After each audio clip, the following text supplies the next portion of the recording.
Well, on stage at the Regent on Broadway and waiting for the opening of Giuseppe and the amazing Technicolor Dreamcoat, also better known as Joseph and the amazing Technicolor Dreamcoat.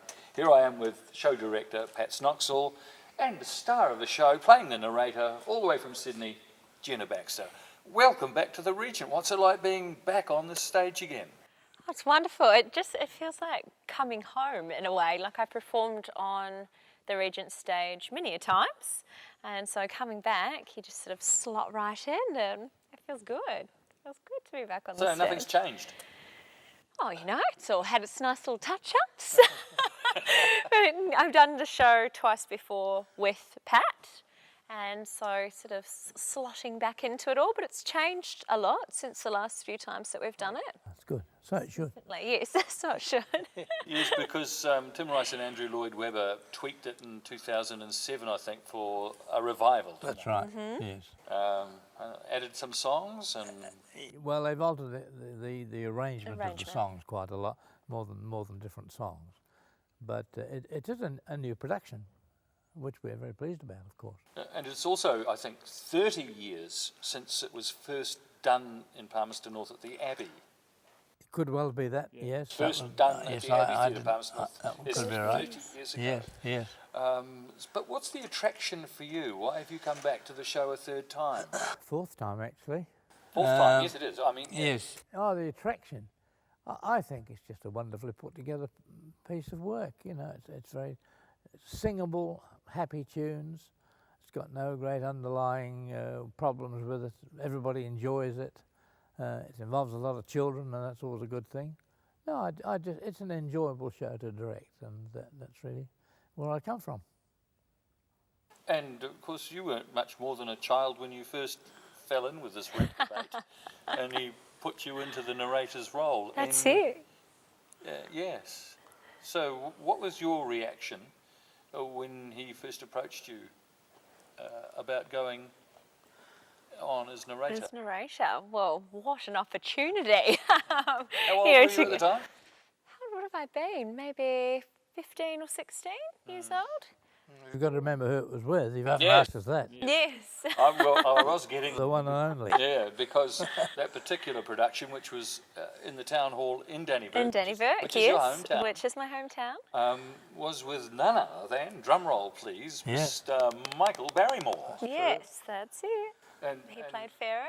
He played Pharaoh, and of course Pharaoh is always played in the show as an Elvis impersonator, True. which is part of the charm and also the kitsch of the show in a way, isn't it? Oh yes.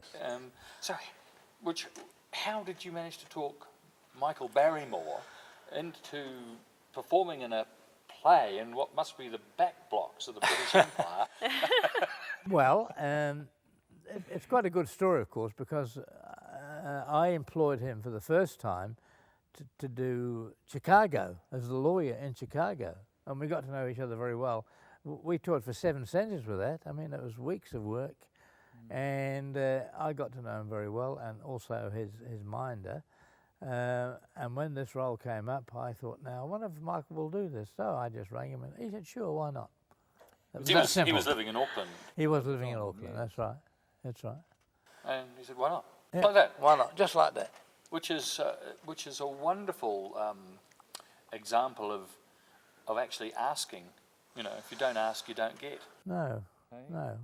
Well, I think he liked the association, obviously. Otherwise, he wouldn't have done it, would he? Yes, that's it. And for you, what was it like appearing with no lesser a luminary than Michael Barrymore? You know, wonderful to share the stage with someone like himself. The narrator and Pharaoh aren't very rarely are they on stage together. Much, no. No, so sort of pass and go momentarily going on there. But no, yeah, really good to watch him in action and what he does. And the second time you did the narrator's role in Fielding. In Fielding, That's yes. right, yeah. 4 years ago. That was. Yeah, 4 years ago in Fielding, and now to the Regent Theatre. So what made you ask to get Jenna back? Well, she's sitting here alongside me, so I can't say too much, can I? No, I felt that the narrator's role is pivotal, actually, And I could have asked almost anybody for it to do it, but I like Jenna's portrayal. I like her voice, which is an important part of it, and I know she can act. What more does a director want? Now, you went from Freiburg High School here. You went to Sydney to do further training. Yes. Now have A Bachelor of Music, majoring in musical theatre, which I did at the Australian Institute of Music, which is in Sydney. So what made you say go there as opposed to, I don't know, NASDA or anywhere else? Well, I had tried out for places here, and it was their recommendation to go have a little look in Oz. So followed that recommendation and sort of, applied over there, got in, and sort of went, and the rest is history, really. And that history included a nationwide tour of Australia's West Side Story revival production. That's it, yes it did. So I got to play Rosalia every night, and I was also the understudy for the lead role of Maria, which was my dream role, so I felt very fortunate to play which you in that. played. I went over to see her. Yes, There she Kate was came playing and the saw. lead. You went over to see her playing Maria. Yes. Well, Well, it was that was the way it coincidental that worked. I was on that night as Maria. right. I didn't know that day, but that night there I was. You had about 4, didn't you? I ended up playing her 24 times. Yeah, there you go. 24 times So playing how Maria. does that work? When you're an understudy, did the leading lady break something, or did No, you trip her up, sometimes or she, pick her up? no, no, you never wish ill thoughts on anybody. Sometimes if she just didn't feel quite up to it, or she felt something coming on, either virally or something, she'll think, oh, not today, or, just wanting to get right for opening nights, or she just felt like she was getting a little bit run down, and then I would step on in and do my thing. Well, there's only 6 people in the audience tonight. I don't think so. And what was being in a major touring show, and one of the great musicals of all time, really? Yeah. What was that like for you? Just a dream come true, really. Every time in uni that I had to pick a scene or a song, I would always choose something from West Side Story. It's got to be my favourite musical of all time. I just love the music. I just love the challenge that came about with the acting, the accent, just everything, the journey of the characters. So I learned a lot on that show, and just the experience to tour around Australia and to see places of Australia that I had never been to before. So I got to explore, and it was all good fun and a real learning opportunity, which was fantastic. Join the theatre and see the world. That's it. It is a little bit like that, yeah. Well, providing you get picked for Yes, those parts. yes. Now, how does the musical theatre scene work in Australia as far as you getting roles? So you have to have an agent in order to even get seen for an audition. So they will come to you and say, we've got this brief, are you interested? And you respond back saying, yes, really interested. They'll send you forward. Then the casting director will sort of suss through headshots, CVs, and decide from the pile in front of them who is worthy enough of getting an audition.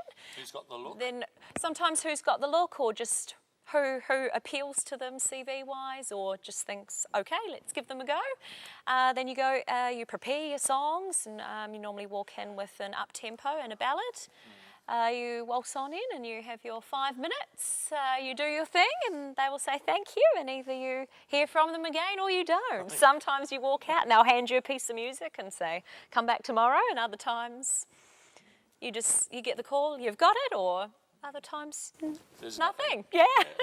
So there's a kind of living or making a living from that kind of life. You need a second string to your bow, and you've gone and got one of those as well. Yes, I do. I spent a lot of last year actually discovering the world of Pilates and fitness, and so I do that as my sort of fallback, if you will. I think you do always need something that's there, but it's nice to have a job that's also very flexible.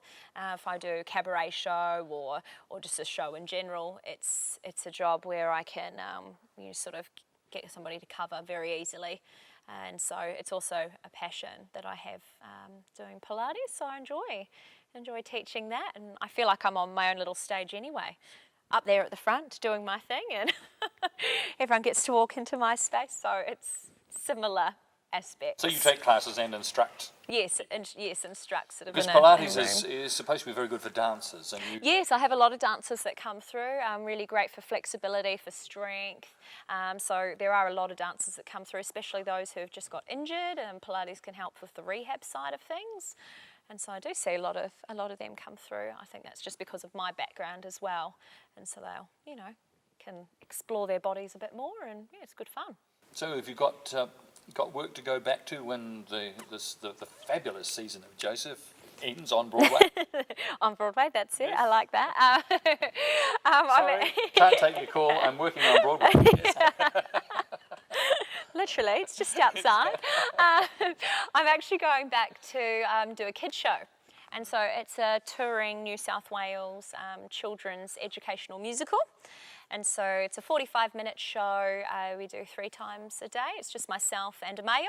So we're on stage for the whole 45 minutes.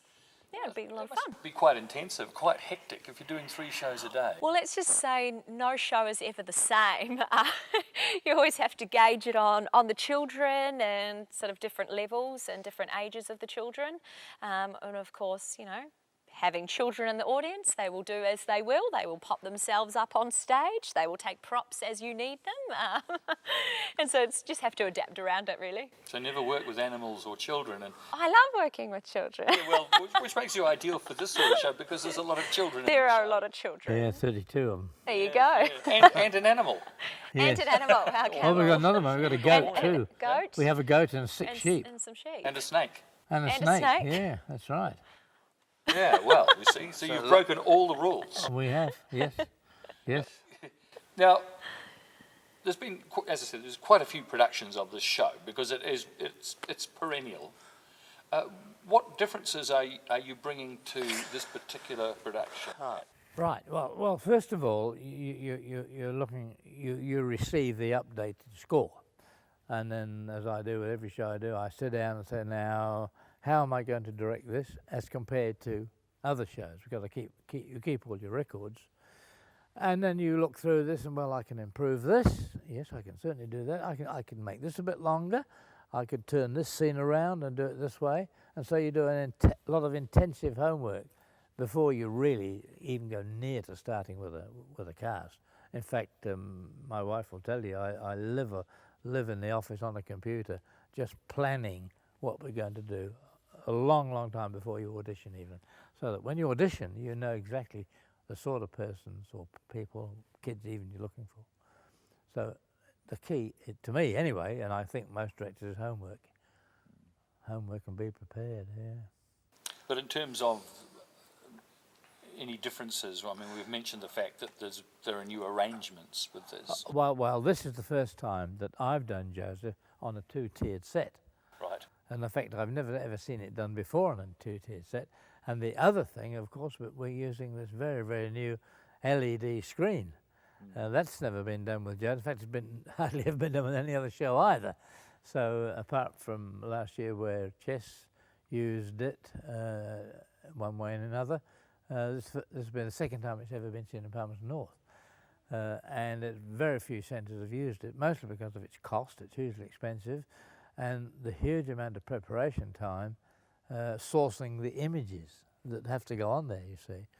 And I spent many hours sourcing images, and in fact I was on some that we selected.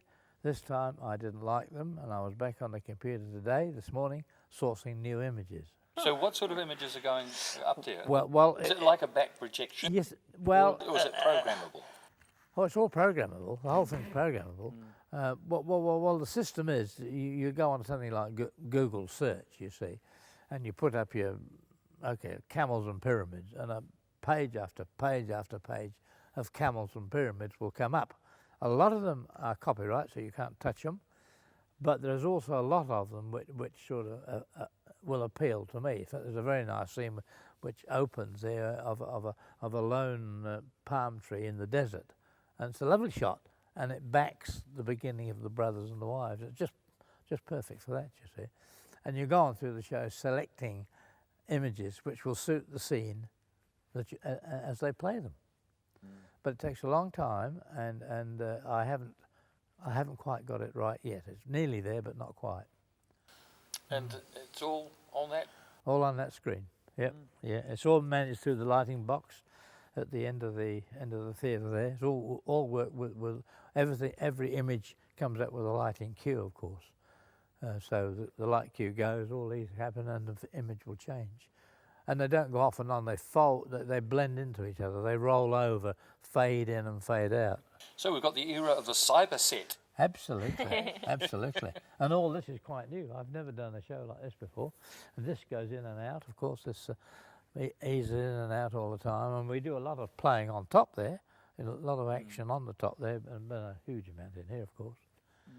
And the brickwork, it's a far cry from when you have an army of painters in on the weekend Yes, to that's create right. bricks. Yes. So how's all that made? Well, it's probably a trade secret exactly how it's made, but it is a plastic covering with a system similar to screen printing, which does it. But you can't get it done in Palmerston, so we'll leave it there. but it sort of saves a lot of time. Oh heavens, yes. And cost too. Well, this isn't cheap. It's a hell of a lot cheaper than employing scenic artists. And to the rest of the cast, you know, you've got a brilliant leading lady. Yes. So who else is in the cast of the show? Well, Pharaoh, Mike Whitten, he played last year. He played the Big Bopper in Buddy. You may remember him. Did very well indeed.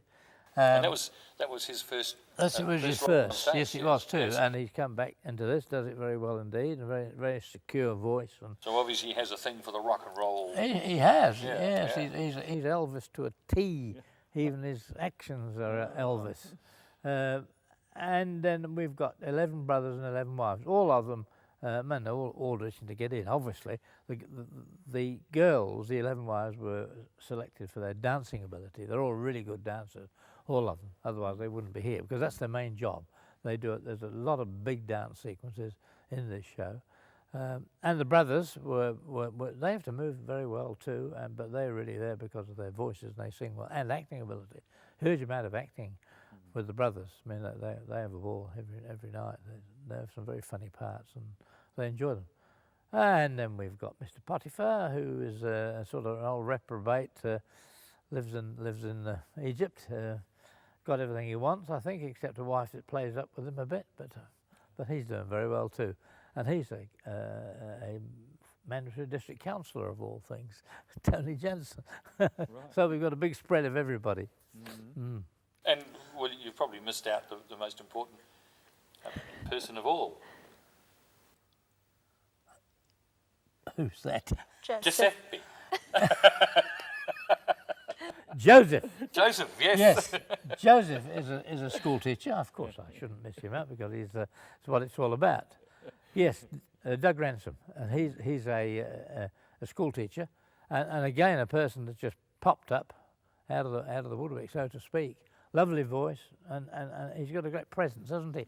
On stage, yeah. He's going to go places if he wants to.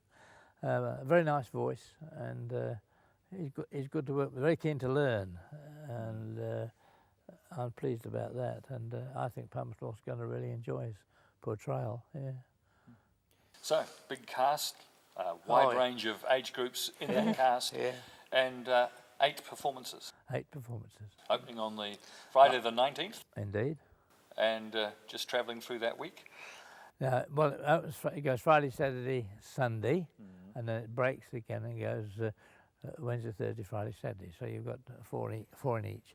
And it's in school holidays, which of course we carefully plan. So it's a wonderful thing for parents to bring their kids and introduce them to theatre. Wonderful vehicle because they'll all enjoy it. And how you found working with this cast, especially the kids? Yeah, they're a great cast. Everyone's very eager.